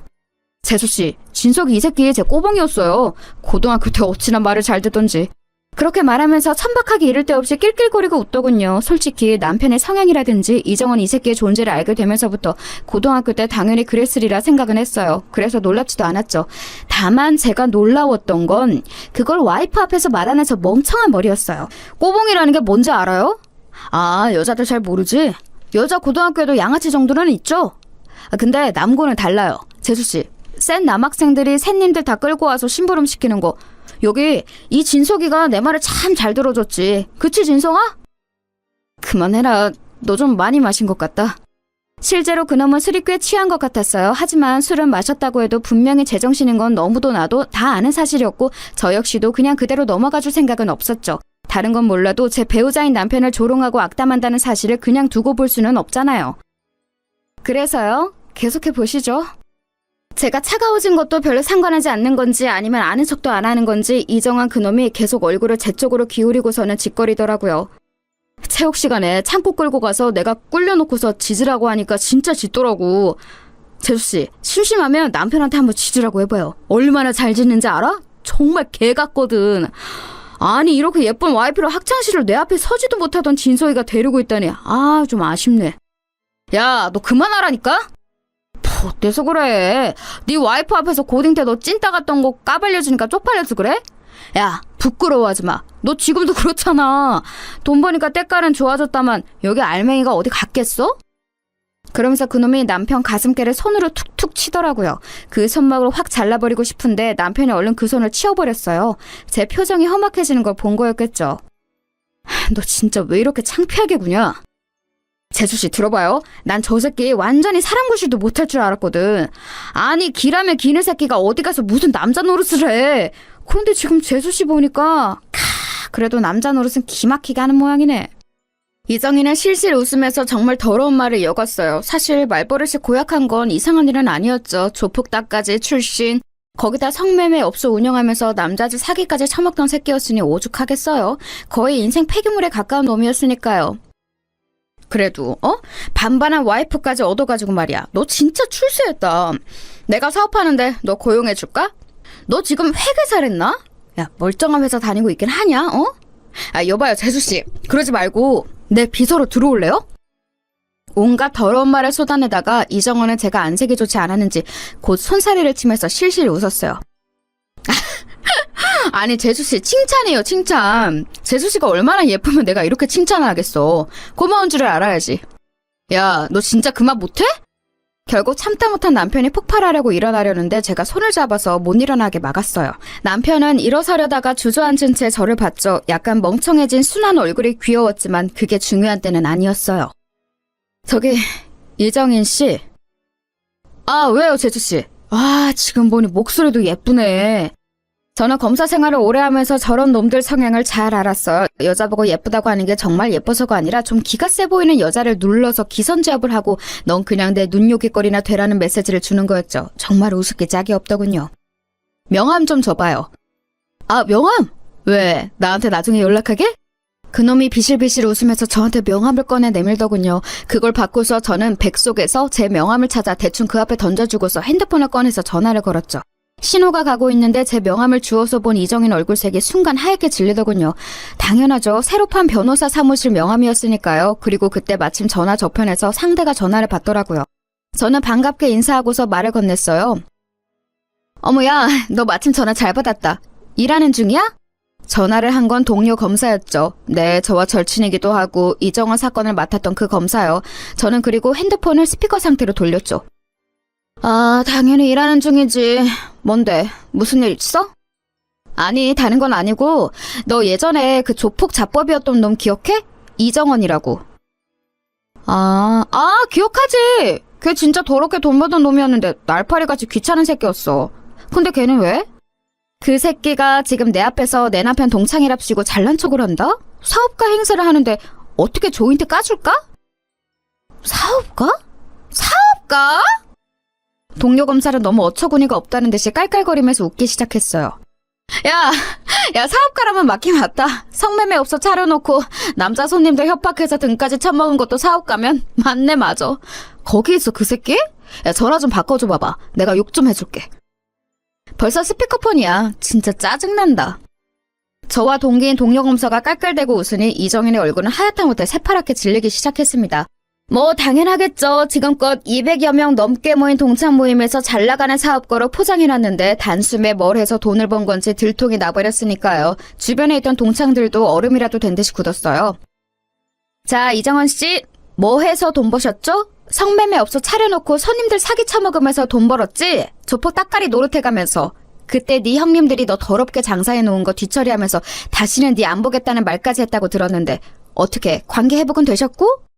제가 웃으면서 그렇게 말하자 핸드폰 건너편에서 제 동기가 같이 깔깔대면서 웃더군요. 아, 그리고 이정원 듣고 있죠? 아직 여자 남아서 그걸 해결되려면 시간 걸리는 거 알고 있는 거지? 금방 다시 빵 들어가게 될 거예요. 조금만 기다려. 남편은 설마 이런 상황이 있었을 줄은 상상도 못했는지 그 소심한 사람이 얼굴이 창백했어요. 저는 남편 어깨를 끌어안고서 그놈을 노려봤죠. 함부로 다른 사람 건드리는 거 아니야. 알겠어요? 일부러 부드러운 어조로 달래는 것처럼 말하고 저는 전화를 끊었어요. 이정인의 얼굴이 울그락불그락하기에 친절하게 한마디를 더해줬죠. 그 친하시다는 중견기업 회장님, 나하고 꽤 자주 만나는 분인데 당신 이야기 좀 해봐야겠어요. 재미있겠네요. 순간 숨이 막히는지 이정인의 얼굴이 파랗다가 순간 시뻘개지더군요. 그놈은 갑자기 바닥에 무릎을 꿇고서는 제 앞에 엎드려서 싹싹 빌기 시작했어요. 아닙니다, 재수씨. 그게 아니라... 누가 당신 재수씨야? 변호사라고 불러. 네, 변호사님 죄송합니다. 정말 죄송합니다. 제가 진석이를 모욕하려던 게 아니라요. 그러니까... 오늘 나한테 성희롱한 것만 걸어도 걸릴 텐데 지금 동기 이야기 들었지? 아직도 해결 안 된 문제들 있는 것 같던데 내 동기 겪어봐서 알겠지만 성격 별로 안 좋아요. 한 번 걸리면 안 놔주는 검사야. 그리고 이런 짓까지 하고 다니는 거 알았으니 더 안 놔주겠지? 재미있겠네. 아닙니다. 정말로 죄송합니다. 예전에 하던 짓은 정말 그냥 다 접었어요. 아무것도 안 남았습니다. 지금 뭐 남은 건 예전 형님들이 저한테 뒤집어 씌우려는 것뿐이에요. 전 이제 정말 다 죗값을 치렀습니다. 그놈은 아주 필사적으로 외치더군요. 그러거나 말거나 알게 뭔가요? 주변을 둘러보니 분위기가 아주 끝내주더군요. 여전히 홀에 우아한 재즈 음악은 흐르고 있는데 그 넓은 홀에서 사람들이 전부 굳어서 저희를 보면서 수군대고 있었어요. 호텔의 서버와 직원들도 멀쩡한 척 움직이고는 있는데 시선이 전부 저희한테 와 있다는 게 당연히 노골적으로 느껴졌죠. 하지만 뭐 제가 잘못한 것도 아니고 범죄자 하나가 멀쩡한 사람들 노는 곳에 끼어들어와 깽판 놓으려다가 잘못 걸린 건데요 뭐. 주변이 다 멈춰서서 분위기가 어수선한데 사실 뭘 먹을 기분도 아니고 괜히 남편만 민망해질 것 같아서 저는 그냥 남편을 끌고 일어섰어요. 그럼 이정인 씨 알아서 잘 수습하시고 저는 이만 저희 남편 데리고 가볼게요. 저는 짜증스러움을 그리 감추지도 않고 그놈한테 그렇게 말하고서 곧장 홀을 나왔어요. 남편은 멈칫거리면서도 제 뒤를 따라 나오더군요. 남편 주변에 있던 친구들도 입만 벌리고서 쳐다보느라 아무도 저희를 말리지 않았어요. 이정은 그놈만 어떻게든 저를 잡아보려고 했지만 제 심기를 거스를까봐 이도저도 못한 채로 무릎을 꿇고 있더라고요. 좀 짜증나면서도 웃기잖아요. 집에 오는 차 안에서 남편이 저한테 망설이는 목소리로 물어봤어요. 아니, 어떻게 된 거야? 자기가 어떻게 쟤를... 그리고 자기 동기가 어떻게... 저는 그래서 뭐 숨길 일도 아니니 대놓고 지난 사정을 남편한테 말했죠. 남편은 고개를 저으면서 막 웃더라고요. 사실 고등학교 다닐 때 남편은 그놈한테 꽤나 시달림을 당했다고 하더군요. 평범하고 소박한 집안에서 얌전한 모범생으로 컸던 남편은 고등학생이나 되어서 반 친구한테 괴롭힘을 당한다는 말을 차마 지배할 수가 없어서 그냥 고등학교 동안 그 괴롭힘을 묵묵히 견뎠다고 했어요. 담배를 피우는 놈이라서 담배빵도 당하고 담배 셔틀, 빵 셔틀 안 당한 게 없더라고요. 남편은 진짜 힘들었다고 하면서. 그런데 오늘도 자기를 괴롭히러 그놈이 또 온 줄 알았다고 했어요. 그게 맞기는 했을 거야. 저런 놈들 순하고 좋은 사람 냄새는 기막히게 맡아서 그런 사람만 집중적으로 괴롭히거든. 제 말에 남편은 좀 오싹한 듯한 표정을 했죠. 사실 저렇게 야비하고 비열한 잔챙이 놈들 특징이 평상시 성격 좋고 순한 사람들만 골라서 괴롭히는 거예요. 온순한 사람들은 곁에 있기 정말 좋은 이들이지만 동시에 이런 괴롭힘이 아주 약한 면도 있죠. 그래도 남편 곁에는 제가 있어서 참 다행이라는 생각이 들더라고요. 그런데 남편의 이야기를 듣고 보니 그냥 동창 모임에서 망신을 준 정도로는 제 분이 안 풀렸어요. 거의 왕따에 가깝게 몰고 학교폭력의 모든 종류의 괴롭힘을 다 당했던 것 같은데 그걸 그냥 두고 볼 수는 없지 않겠어요? 이정은 그놈도 아마 그래서 저한테 무릎까지 꿇었던 걸 거예요. 제가 그냥 이걸 뒤끝 없이 끝낼 리가 없다는 걸 본능적으로 알았던 거였겠죠. 다음날 저는 일단 알고 지내던 그 친한 중견교 회장님께 전화를 걸었어요. 대뜸 그 이정은 이야기를 꺼냈더니 그 친구 알고 있다면서 말씀을 하시더라고요. 그래서 제가 그놈이 이러저러한 놈이고 과거에 제 동료 검사가 잡았던 조직폭력배 잔챙이 놈이라는 말씀까지 드렸어요. 그랬더니 회장님이 깜짝 놀라시더군요. 아니, 난 정말 건실한 사람인 줄 알았네. 작은 사업을 한다기에 한번 투자를 해볼까 하고 있었는데. 사기꾼의 조폭이에요. 절대 엮이시면 안 되는 놈이죠. 회장님은 알았다면서 몰랐으면 큰일 날 뻔했다고 한숨을 쉬셨어요. 왜 주변 사람들이 그런 사기꾼을 못 걸러냈나 했더니 이놈이 회장님이 골프를 치고서 그 이후 소박한 식당에서 술 한잔을 즐기신다는 걸 이용했더라고요. 골프 후에 조금 피곤도 하고 취기도 있는 상태에서 남모르는 식당 사람들과 한담 나누시기를 즐기시는데 그걸 이용해서 자기도 평범한 사업가이냐 골프를 치고 온 사람이냐 식당으로 가서 접근한 거였죠. 한참 회장님과 이야기를 나누다 보니 이놈이 아예 작정하고 접근했다는 사실을 알 수 있었어요. 식당에서 만나서 적당히 이야기 나누는 사이인 사업가를 주변 사람들이 그렇게 작정하고 신변을 알아보지는 않았겠죠. 당연히 그저 소박한 술 상대 정도로 생각하셨을 거고요. 회장님은 자기 인맥으로 소개해줬던 의원에게도 말을 전하겠다면서 전화를 끊었어요. 저는 거기에서 그치지 않고 동료 검사한테 다시 전화를 넣었죠. 법조계에 있는 사람들이 가지는 가장 큰 자산이 뭐냐고 물으신다면 저는 물론 다른 지식이나 경험도 있지만 무엇보다 인맥을 가장 먼저 꼽을 거예요. 그만큼 동기들은 서로의 일을 자기 일처럼 도와주거나 나서주고는 했었죠. 동료 검사한테 전화하니까 너무 반가워하더라고요. 그 새끼 지금 좀 이잡듯이 뒤지고 있다고 빵 다녀와서 대체 뭘 한 건지 사업가인 척 여기저기 많이 뿌려놓은 것 같다면서요. 동기가 맡고 있는 사건 중 그놈 관련한 게 있었는데 그것 때문에 형사님하고 어지간히 이야기를 많이 나누는 것 같았어요. 원래 좀 후순위로 밀릴 사건이었는데 저하고 나눈 통화 때문에 확 순위가 당겨진 거였죠. 그래서 일단 제가 파악한 회장님하고의 관계도 걔한테 알려주고 전화를 끊었죠. 며칠 뒤 남편이 머뭇거리면서 저한테 말하더라고요. 자기야, 혹시 이정원 걔하고 관련해서 자기가 뭔가 한 거 있어? 아니, 별다른 거 한 거 없는데 왜? 아니, 그 녀석이 갑자기 나한테 전화를 해서 네 와이프 뭐하고 다니는 거냐고 소리를 지르길래. 아하, 소리를 질렀어? 간이 배 밖에 나왔네. 그때쯤에는 슬슬 진짜로 열이 받더라고요. 저한테는 대놓고 건방지게 못 굴면서 순하디 순한 남편한테만 전화해서 소리를 질렀다 이거였죠. 게다가 무슨 지네 형님들이 어쩌고 이래가지고 걔 조폭이었다며. 혹시 자기 위험할까봐 걱정되어서. 남편이 걱정스럽게 말했어요. 저는 그 말에 빵 갔다가 나와서 요놈이 다시 그 조폭에 붙었구나 싶더라고요. 조직 폭력배들이라도 언제나 일 처리해줄 잔챙이들은 필요한 법이라서 쓰고 버릴 용도로 데리고 있는 애들이 있거든요. 결국 저는 그날 아예 동료 검사네 사무실로 가서 의논을 했어요. 형사님까지 불러다가 같이 이야기했더니 형사님도 그놈 주변에 지금 또 조폭 무리들이 슬슬 보이고 있다는 사실을 알더라고요. 그래서 그놈이 그 회장님한테 이야기했다는 사업 상세 사항을 회장님한테 다시 전화해서 전달받고 그걸 토대로 해서 수사에 도움이 될 만한 정보들을 많이 정리했죠. 결과는 간단했어요. 알아봤더니 겉으로는 깨끗한 척 법인을 세워서 사업하는 것처럼 하고 뒤로는 조폭 사업을 벌이려고 했더라고요. 그 회장님한테는 다른 업종인 척하고 투자를 받으려고 했고 국회의원과 인맥을 만들어서 뭔가 하려고 했었나 봐요. 그렇게 거대한 조폭 패거리는 되지 못해서 아직 기반이 없었기에 이제 막 만들려고 했던 거죠. 걔네들도 멍청하지. 그 일을 이정원같이 멍청하고 나대는 놈한테 맡기면 어쩌나요? 좌우간 성매매 업소하고 도박 업장까지 차려놓은 걸 덮쳐서 형사님이 아주 뿌듯해하셨어요. 동료 검사 역시도 신나게 사건 처리를 해서 엄청 세게 구형했고 재판부에서도 인정해 주었죠. 일이 진행되는 동안 남편은 엄청나게 불안해했어요. 사실 그동안 제가 검사 일을 하면서 거친 범죄자들하고 마주하는 경우가 많아서 남편이 힘들어했는데 변호사 개업하면서 그런 일은 없겠거니 했거든요. 하지만 또 이런 일이 생기니 남편이 많이 마음고생을 했죠. 그래도 나름 속전속결로 일이 끝났고 결국 그 잘난 척하던 이정원 씨는 사업가인 척하던 일을 접고서 다시 빵에 들어가야 했어요. 덩달아 같이 엮인 조폭 형님들까지도 굴비 두릅처럼 같이 엮어 잡혀서 들어가게 되었죠. 일부러 동료 검사와 형사님이 같이 이 모든 일의 시초가 이정원이라는 사실을 그 조폭 패거리들한테 흘려서 아마 감옥에서 나와도 제가 아니라 그 형님들을 걱정해야 할 거였어요. 그런데 사실 이 일의 시작이 이정원이었던 건 맞죠. 일단 그놈이 처음부터 멀쩡하게 굴었다면 제가 괘씸하게 여겼을 일도 없었을 거고 나름대로 평화롭게 그 불법적인 사업이라는 걸 조금 더 오래 추진할 수 있지 않았을까요? 조폭들이 점잖은 척 합법의 가면을 쓰고서 법인까지 세우려고 아주 작정을 하고 있었는데 그걸 이정원이 나댄 바람에 말아먹었으니 나중에 출소하고서 혼쭐이 나도 그럴 만하죠. 하지만 그 덕분에 저희 동기인 동료 검사가 뿌듯하게 사건을 처리했고 남편의 고등학교 시절에 대해서 소소한 복수도 했으니 만족합니다. 소소하다고 하기에는 꽤 큰 복수가 되기는 했지만요. 제 사연은 여기까지입니다. 들으실 때 작게라도 즐거움이 되셨다면 좋겠어요.